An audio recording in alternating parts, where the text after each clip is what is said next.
গর্ভাবস্থায় একজন নারীর শরীরে যে সকল পরিবর্তন আসে তার একটি হচ্ছে শরীরের ফাটা দাগ বা স্ট্রেচ মার্ক। মা ও শিশুর স্বাস্থ্যের জন্য ক্ষতিকর না হলেও স্ট্রেচ মার্ক থেকে চুলকানি হতে পারে, যা বেশ অস্বস্তিকর। এছাড়া অনেকেই মনে করেন স্ট্রেচ মার্ক সৌন্দর্যহানির কারণ এবং এগুলো নিয়ে হীনমন্যতায় ভোগেন। ফাটা দাগ পুরোপুরি প্রতিরোধযোগ্য নয়।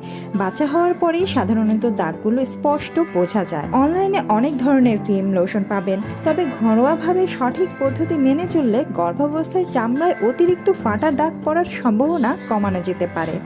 যেমন এক্ষেত্রে সবচেয়ে ভালো উপায় হলো ত্বকের নমনীয়তা বজায় রাখা। ত্বকের আর্দ্রতা ধরে রাখতে নিয়মিত ময়শ্চারাইজার বা লোশন ব্যবহারের বিকল্প নেই। ক্রিমের পরিবর্তে অলিভ অয়েল বা নারিকেল তেলও ব্যবহার করা যাবে। আমি 4-5 মাস থেকেই নিয়মিত তেল মালিশ করতাম। চামড়া প্রসারিত হওয়ার কারণে শেষের দিক হালকা চুলকানির মতো মনে হতে পারে।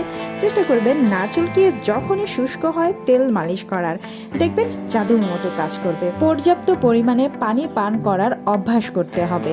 পর্যাপ্ত পানি পান করলে ত্বক সতেজ থাকে।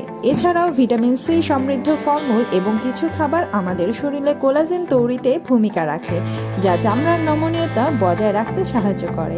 যেমন মাছ, মাংস, সবুজ শাকসবজি, আমড়া, পেয়ারা, কমলা ইত্যাদি। আমাদের ভিডিওর কোয়ালিটি যদি ভালো হয়ে থাকে, ফেসবুক থেকে দেখে থাকলে ফলো করবেন এবং ইউটিউব থেকে দেখে থাকলে অবশ্যই সাবস্ক্রাইব করে উৎসাহ দিবেন। ধন্যবাদ।